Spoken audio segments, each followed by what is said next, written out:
Today we are going to talk about balancing the have-tos, the want-tos, and the ought-tos in our life. We all have plenty of have-tos in our lives. We have to pay taxes, we have to obey the law, most of us have to go to work, and of course we all have our want-tos. I want a new car. I want a vacation. I want a day off. Both of these lists could go on and on. But between the have-tos and the want-tos is something that is called the ought-tos. The ought-tos are manners, our morals, the golden rule, the commandment of loving your neighbor as yourself, or as Todd Warner says, obedience to the unenforceable. No one is going to fire you if you don't love your neighbor as yourself.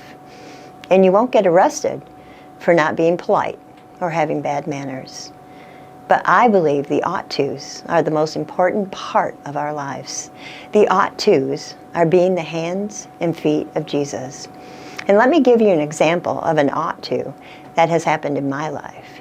Years ago, there was a young single mother of 4 that was living in our town.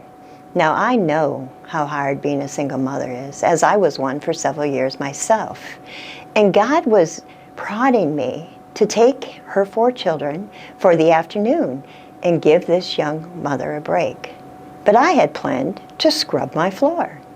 And all day long, God was nudging me, telling me I ought to do this. And all day long, I was worried about scrubbing my floor. At the end of the day, sitting in my chair with my freshly scrubbed floors, I realized that I had turned my I want to scrub my floor, into a have to, I have to scrub my floor, and I completely disregarded the ought to. I ought to give that young single mother an afternoon break.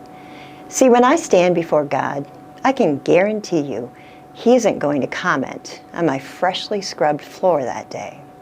I think He's going to go right past the have-tos and the want-tos and go straight to the ought-tos. As Colossians says, and asking that the way you live will always please the Lord and honor Him, so that you will always be doing good, kind things for others, while all the time you are learning to know God better and better. Have a great week.